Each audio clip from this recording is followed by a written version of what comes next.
a disponer nuestro corazón para aprender palabra de Dios esta mañana, sin antes, obviamente, darle la bienvenida, que es el número uno. Sin antes darle la bienvenida a todos, hermanos, en el amor del Señor, ¿verdad? Yo considero que el mejor lugar que podemos elegir para glorificar a Dios es la casa de Él. Separado, hermano, de lo que usted decidió y de los pensamientos buenos que tenía para el 2014, este fue el plan de Dios, que hoy domingo, soleadito, muy bonito, estuviéramos en la casa de Dios. Posible que alguno de ustedes pensará, bueno, a mí me invitaron y todo. Bueno, gracias a Dios por la persona que lo invitó, pero el plan era que Dios lo necesitaba aquí para oír palabra de Dios. Amén. Así es que, hermanos, dispongamos el corazón para aprender palabra de Dios esta mañana. Creo yo firmemente que el Señor nos empezó desde el primer día del año hablándonos y va a continuar hablándonos. Así que, hermanos, vamos a disponer nuestro corazón para eso. Y antes, decirles a todos bienvenidos en el amor del Señor. Escogieron el mejor lugar para estar con nosotros y compartir las benditas bendiciones del Señor. Amén. Hay niños, hermano, y mi esposa tiene cositas ahí, libritos para darle a los niños. Todavía estamos trabajando para que haya maestros para niños, miren lo que estoy diciendo, maestros para niños, hermano, no un daycare, hermano, amén. Que de repente dicen, hay cuido para niños, no, queremos darles palabra de Dios a los niños, amén. Y obviamente lo queremos hacer de la mejor manera, pero les agradezco a Jimmy, a su esposa y a los niños, a Juan y a William, ¿verdad? Me da gusto que están con nosotros y los niños, qué bonito vinieron ahora a la casa de Dios. Así tienen que venir, bonitos, ¿verdad? Así que, hermanos, me da gusto que estén ustedes con nosotros. A la hermana Rocío y su esposo, qué gusto que estén aquí, de verdad que sí. A todos los demás, hermanos, bienvenidos a la casa de Dios. Y una bienvenida a Lindsay, díganle que le damos la bienvenida. Amén. Lindsay es la novia de mi hijo, hermano Alex, y bueno, está aquí para estar con nosotros. No sé cómo va a ser el Espíritu Santo para traducir el mensaje, hermano, pero igual. O termino hablando inglés yo, o ella termina aprendiendo español, hermano. No sé cómo vamos a hacer, pero algo vamos a hacer. Ok, hermanos, vamos a disponer el corazón para aprender. ¿Cuántos vinieron dispuestos a aprender? Pues bien, hermanos, vamos a ir a la palabra de Dios. Primera de Pedro, capítulo 2, versículo 9. Ese versículo como que lo estuvimos oyendo en el mensaje anterior, pero como la palabra de Dios dice que es una fuente de agua que brota y brota y brota y nunca se escasea, ¿verdad? Así que hay un versículo, hay una palabra que está ahí, más bien son dos palabras que son las que vamos a ocupar de base esta mañana para hablar de Dios. Amén. ¿Tienen ahí, hermanitos? ¿Están listos? Vamos a leer su palabra en el nombre del Padre, del Hijo y del Espíritu Santo.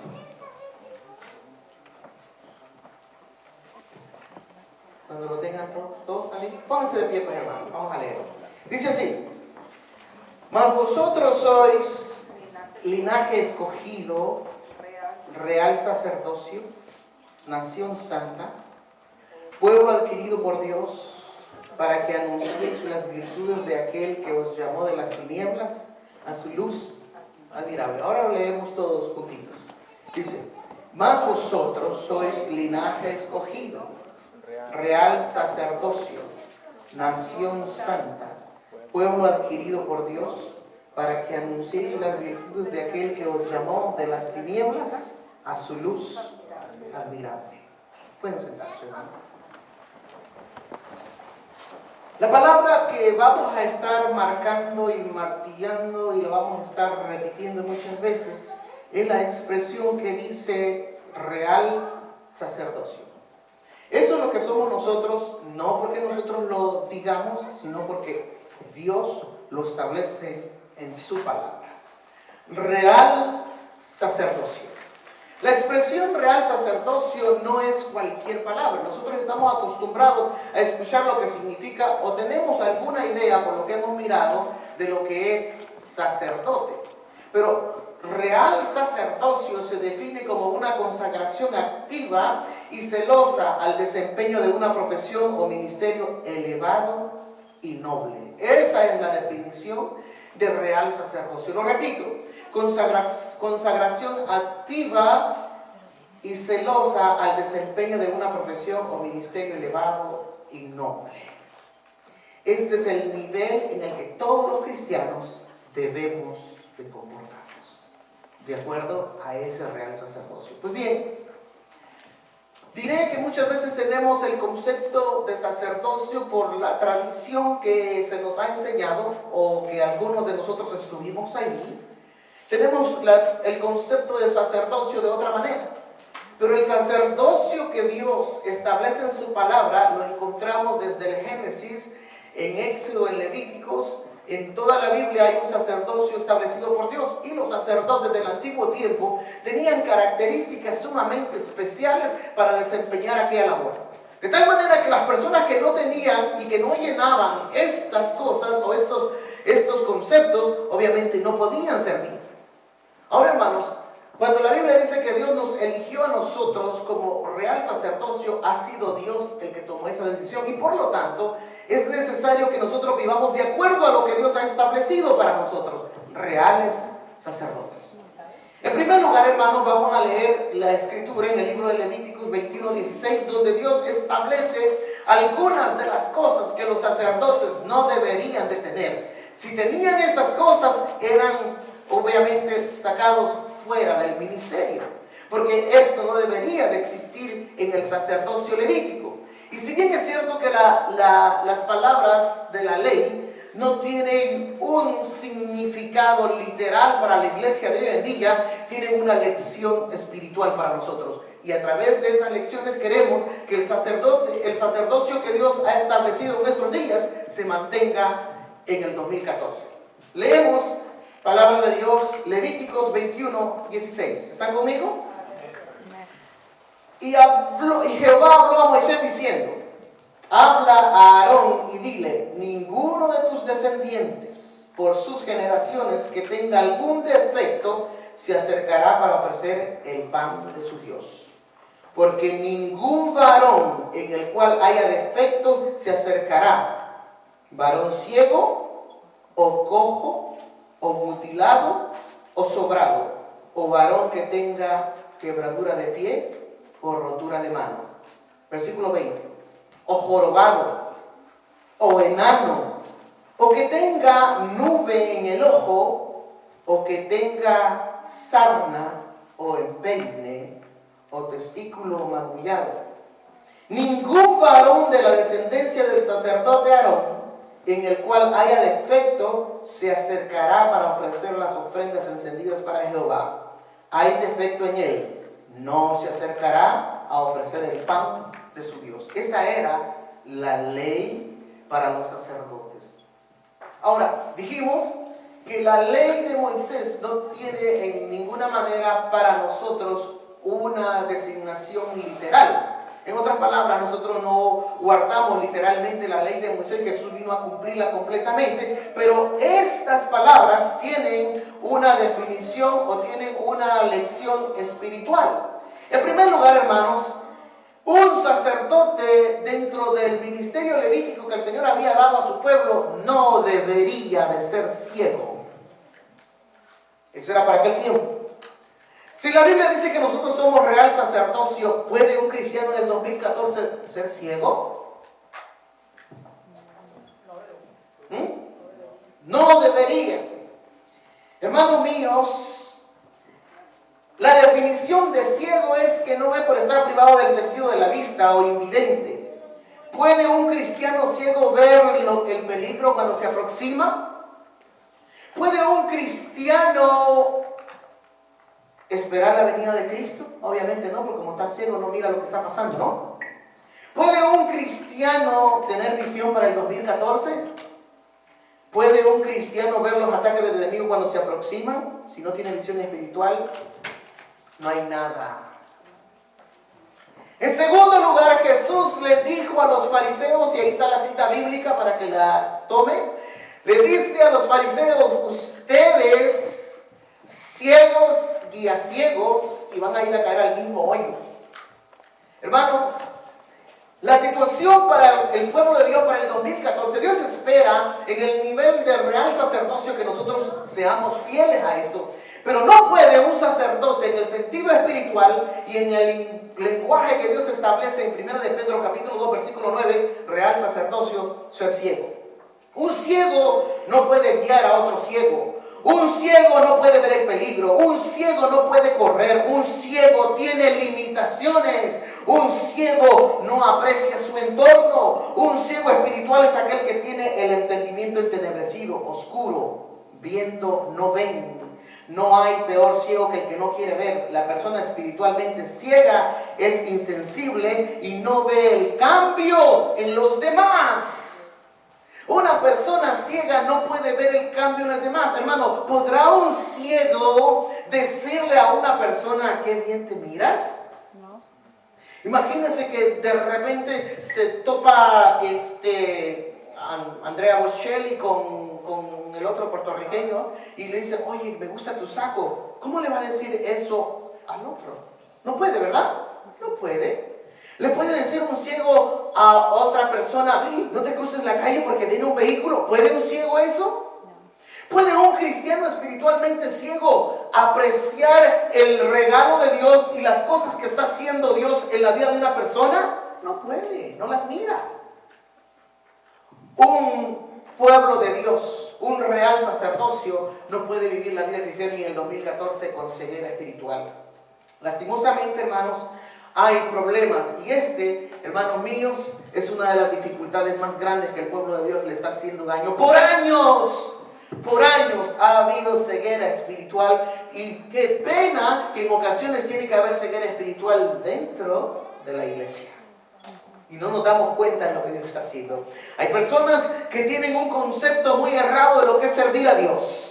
Servir a Dios, dice la Escritura, que hay que servir a Dios a tiempo y fuera de tiempo. Eso le dice el apóstol Pablo a Timoteo, predica a tiempo y fuera de tiempo. Eso quiere decir, en ocasiones hay que predicar aquí y cuando no estamos aquí hay que predicar afuera. Y cuando nos toca estar en una reunión con un familiar, hay que predicar, hay que brillar, hay que dar el mensaje de Dios. Porque si no, es posible que nosotros no estemos mirando lo que está pasando. Ahora, hermanos, dije yo que un cristiano o un real sacerdote que está ciego no puede mirar si Cristo se aproxima. Dice la Escritura, capítulo 24 del Evangelio de San Mateo, cuando veáis todas estas cosas, lo que está pasando actualmente, erguíos y levantad vuestra cabeza, porque vuestra redención está cerca. Si nosotros no estamos en ese nivel, hermanos, vamos a tener problemas. Ver los ataques del enemigo cuando se aproximan, porque, hermanos, el enemigo sabe que le queda muy corto tiempo y por lo tanto está muy interesado en destruir, no tanto al mundo, destruir el pueblo de Dios dentro de las iglesias. ¿Está usted interesado en servir a Dios en el 2014? ¿O tiene su propia agenda personal? Voy a hacer esto, voy a hacer lo otro, y no ha incluido a Jesús en esa agenda. Hermanos míos, es mejor que Jesús le haga la agenda a usted y no que usted lo ponga a Jesús en su agenda. ¿Le parece? Muchas veces estamos interesados, quiero servir a Dios, ¿qué quiere Dios que haga por él? No, es Dios, haga usted lo que quiera conmigo. ¿No? Esa oración es diferente, ¿no? En segundo lugar, hermanos, un sacerdote en la generación levítica, en el ministerio levítico, no podía ser cojo. La palabra cojo sencillamente significa que no camina bien, que está desbalanceado por falta de un miembro del cuerpo, está desequilibrado. Al faltar el desequilibrio en esta persona tiende a caerse repetidamente y puede hacer caer a otros. El cojo camina con dificultad, porque por experiencias antiguas o por lo que haya sido, por una enfermedad quedó lisiado. Y una persona en el Evangelio, siendo que es un real sacerdocio o un real sacerdote o una real sacerdotisa, no puede vivir la vida cristiana con esta clase de problemas. Hay personas que no se les entiende si van derecho, si se están haciendo así o se están haciendo para el otro lado. Porque en ocasiones nos inclinamos más para el mundo que para las cosas de Dios. Cuando a alguien se le invita a un evento donde va a haber poder de Dios, donde va a haber una fiesta espiritual, y por cierto, entre paréntesis, no todas son fiestas de Dios ni para Dios, pero hay fiestas donde el pueblo de Dios se reúne y no necesariamente en una iglesia, puede ser con una familia. Dios está interesado que nosotros estemos en los negocios de Dios, no está interesado en otra cosa. Como le dije hace un principio, Dios no está interesado en que nosotros promovamos nuestra agenda. Dios quiere promover la agenda de Él, que por cierto está muy saturada porque son los últimos días y Dios necesita que la iglesia esté viva. Y no puede estar la iglesia cojeando de un lado porque se va a mirar fea, y aparte que se mira fea, no camina rápido. Y no solamente eso, cuando una persona está con un problema de un miembro y cojea, puede ser estorbo para otros. Puede, hermanos, la verdad, una persona convertirse en un problema. Y déjenme explicarles este principio cuando Jesús lo enseñó de una manera diferente, bonita. Dice Jesús, el que no recoge conmigo, desparrama. Eso, en un buen lenguaje mexicano se dice, el que no ayuda, no, se siente fuerte, ¿verdad? Tremendo, ¿no? Imagínense que usted está pasando la aspiradora y hay tres hermanos ahí que están para de platicar y usted con la aspiradora, ¿no? Hermanos míos, de perdida, ¿verdad? O hermano, venga, le ayudo o agarro. Siempre estoy explicando, Jesús dijo, el que no recoge conmigo, desparrama. Si nosotros no estamos en la misma cosecha, como cantaban los muchachos hace un rato, ¿no? La cosecha, si no estamos en el interés de ganar almas, nosotros estamos en un problema serio. Estamos no solamente en un problema, estamos siendo tapadera para que otros no lleguen al verdadero conocimiento, a su nombre. Se aplica el cristianismo mal fundado y verdades incompletas, y como consecuencia practica un evangelio a medias y su comportamiento es deficiente. Cuando una persona está cojeando de una situación, hermanos, cristiana, o de un problema dentro de la vida personal cristiana, hermanos, hay cosas muy serias. Hay problemas en la casa, hay problemas en el trabajo, hay problemas en la iglesia. Hermanos míos, hay algo bien tremendo en esta lección, que toda esta clase de enfermedades en el sentido espiritual muchas veces están dentro de la iglesia. Le tengo buenas noticias, aquí hay un sanador. Amén. Amén. Yo no sé en cuál de estas, pero en alguna espero yo que el Señor le dé sabiduría y le haga ver en qué de estas áreas estamos fallando, para que realmente cumplamos la verdadera misión de reales o de real sacerdocio. En tercer lugar, vamos a ir a la palabra donde dice que ningún sacerdote que tuviera un problema de joroba podía servir en el ministerio. ¿Sí? Hermano, ¿todos saben lo que es jorobado? Hay personas que tienen una bola, que en ocasiones es un tumor, ¿verdad? O a veces es un problema genético. Separemos la definición médica o del problema genético que esté. Vamos a irnos a la verdad espiritual. Un jorobado, ¿hacia dónde mira? Hacia el piso, hacia abajo. El apóstol Pablo recomienda y dice, pongan la mira, ¿a dónde? Entonces, ¿un jorobado puede poner la mira allá arriba? No. ¿Un jorobado mira? Dijo, hermano, que los jorobados son los que se encuentran más dinero cuando andan caminando porque andan mirando para abajo. No. Ese concepto está muy equivocado, hermano. En el sentido espiritual, un jorobado no le interesan las cosas de Dios. Está él mirando lo terrenal. La Biblia dice que el que se hace amigo del mundo se constituye enemigo de Dios.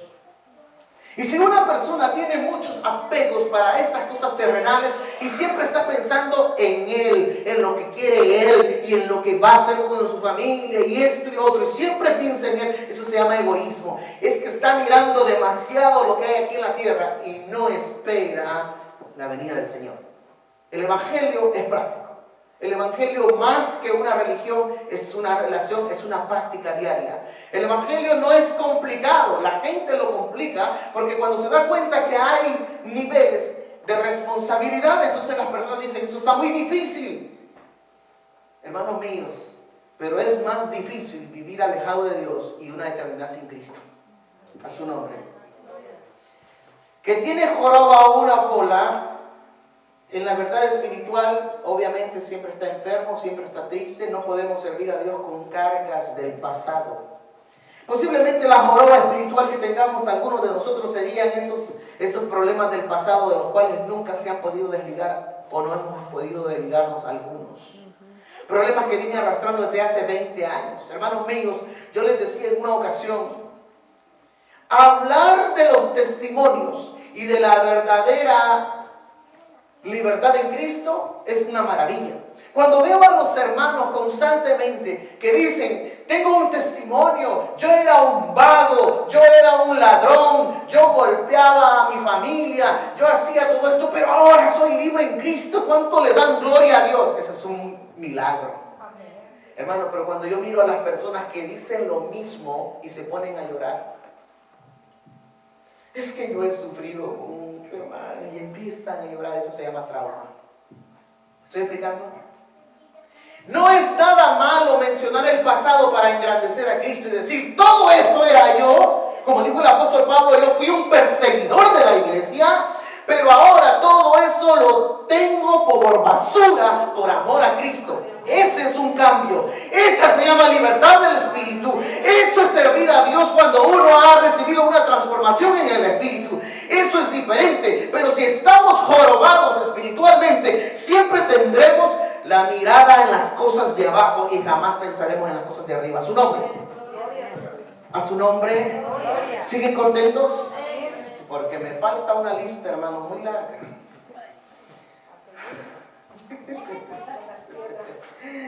Sí, contento, ¿verdad? Pues bien, hermanos, de acuerdo al orden que hemos establecido ahí, dice lo siguiente, que ninguna persona que tenga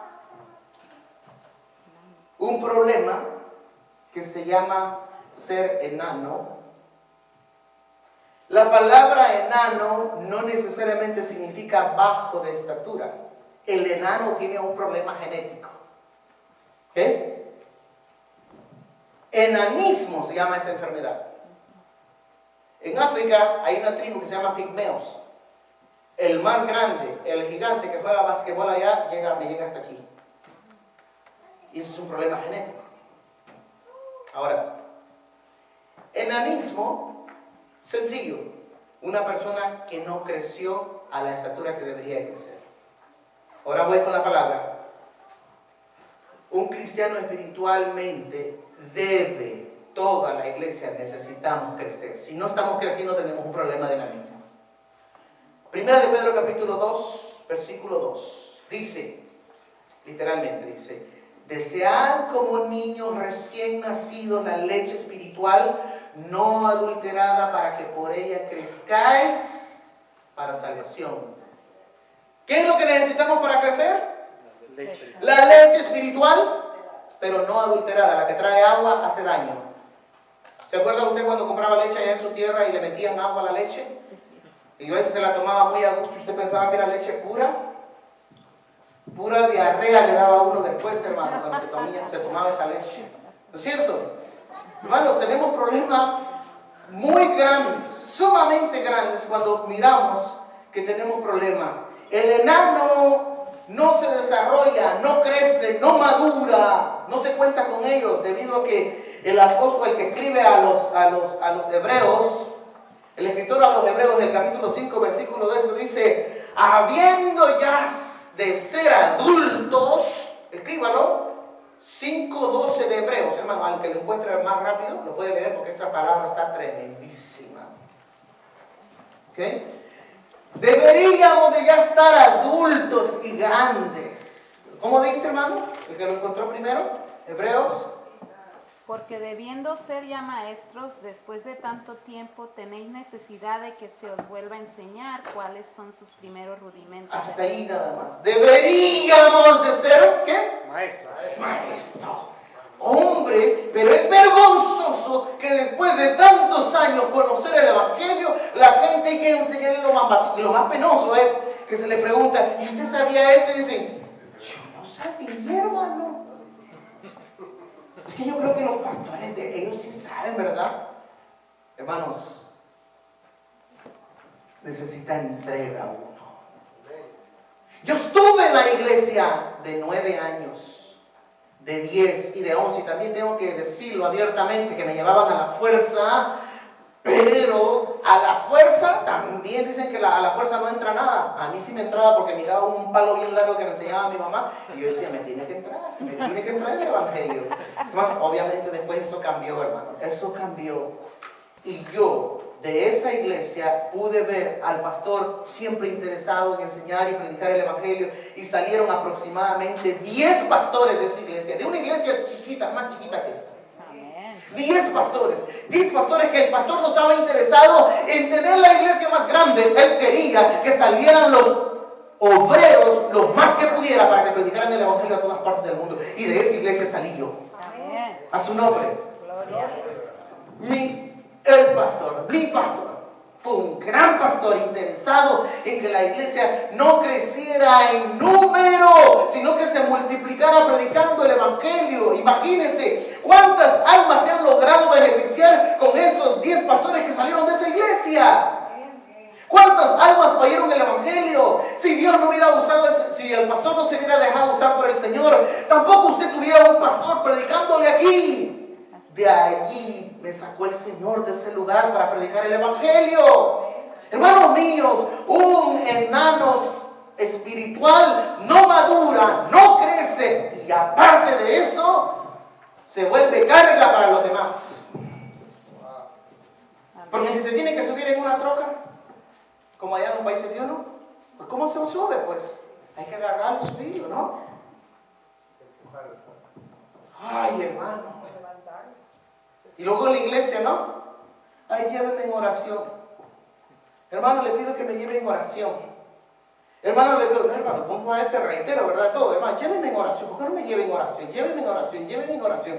Y llévenme en oración. Hermano, yo creo que tenemos que orar unos por otros. Y no tiene nadie que decirnos eso. Tenemos que hacerlo. Esa es parte de la hermandad cristiana, ¿correcto? Amén. Lo que no es correcto es que los hermanos estén pidiendo oración y ellos no oran. Pues por eso la pido.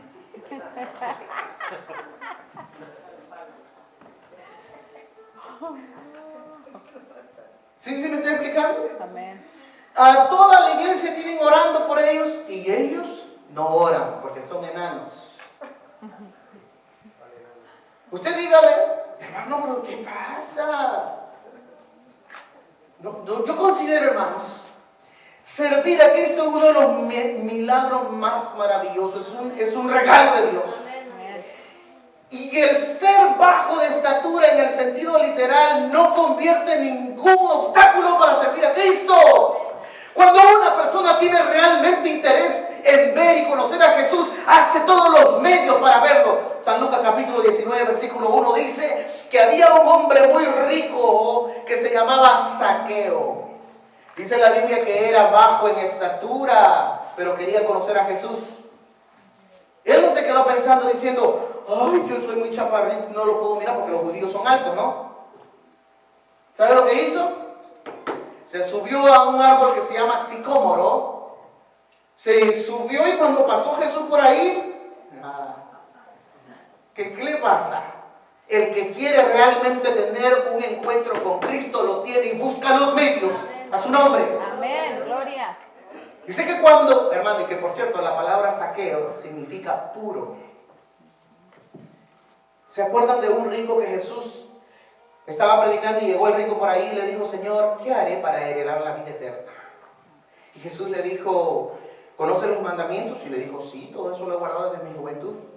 Pues sencillo, le dijo Jesús, vende todo lo que tienes, repárteselo a los pobres y tendrás tesoro en el cielo. Dice la Biblia que agachó la vista y se fue, porque tenía muchas posesiones. Al cual, de ese rico, ni se menciona el nombre.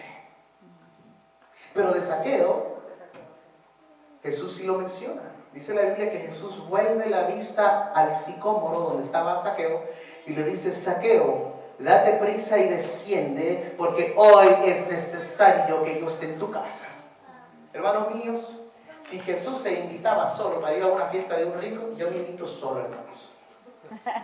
A su nombre. Gloria. Jesús dijo, hoy es necesario, y le dijo el nombre, Zaqueo. Jesús le dio la verdadera identidad a Zaqueo y lo que significaba, porque de puro no tenía nada, pero cuando se encontró con Jesús, entonces hubo pureza. Y llega a la casa y dice, señoras y señores, yo ya sé que les he robado todo este tiempo. Si a alguien le he defraudado en una transacción,